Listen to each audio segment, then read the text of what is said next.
Salut tout le monde, c'est Kiki ND, ravi de vous retrouver encore une fois sur ma chaîne YouTube. Alors comme d'habitude, nous allons parler d'actualité mais aussi des réseaux sociaux. Donc pour en savoir un peu plus, suivez-moi.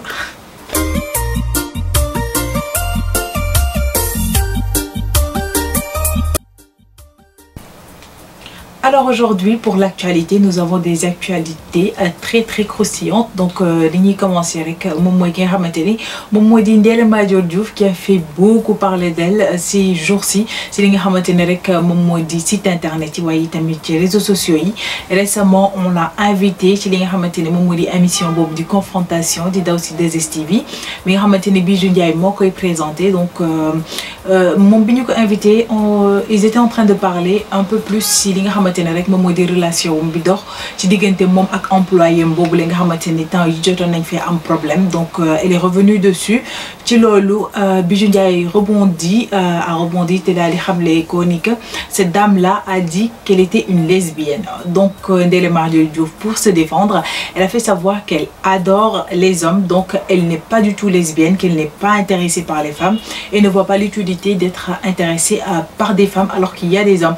Donc bu yemoon foofu rek mais elle a un peu plus développé et a un peu parlé de sa vie sexuelle, même si elle refuse d'admettre qu'elle a parlé de sa vie sexuelle, car après mission bobu nonu gis nañu ko mu dal di def ben direct sur Facebook di xamal ni que sénégalais dañu hypocrite car ils aiment li nga xamantene mom modi waxtanu sexe. Ndaxte ci live am bobu pour de vrai il y avait plus de 3900 téléspectateurs wala sax internautes yo xamantene ñu ngi doon sétane vidéo Ndella Madior Diouf bobu.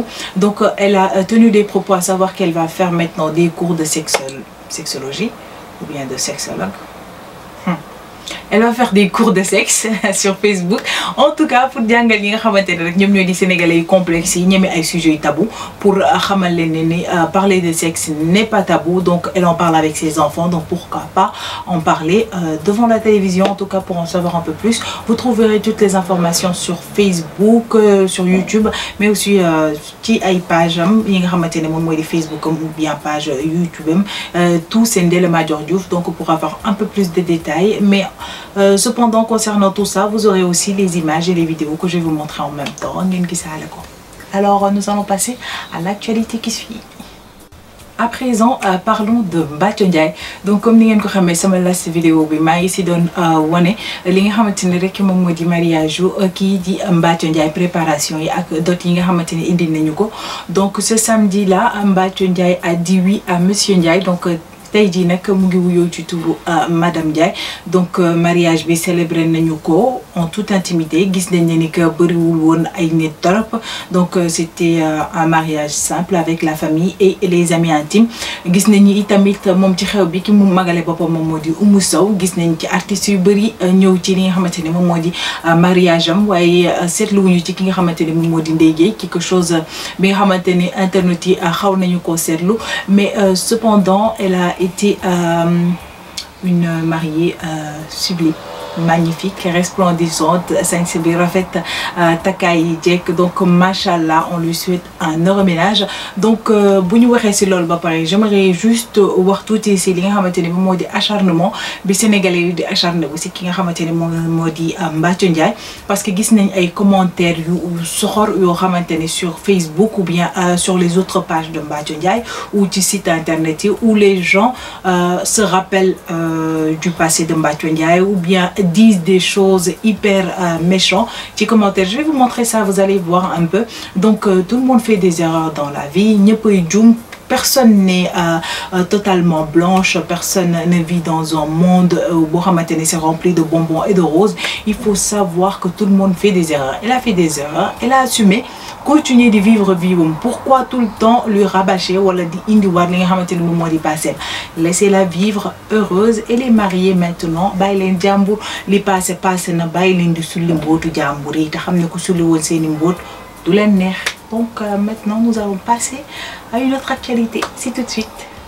Et pour terminer l'actualité aujourd'hui, nous allons parler de ki nga xamanteni mom modi Viviane Chidid Ndour ak problème bi mu am ak ki di Mo Gates. Mo Gates nak mom il est basé aux États-Unis, c'est un Sénégalais d'origine, mais États-Unis la nek un businessman. Donc dafa daal di organiser ben fashion show foofule ci USA daal di ci invité artistes yu bari ku ci melni ay Ndiolé Tall ki nga xamanteni mom modi Aïda Samb, Viviane Chidid, ay ñom Sankara, Ñaxarañ, etc.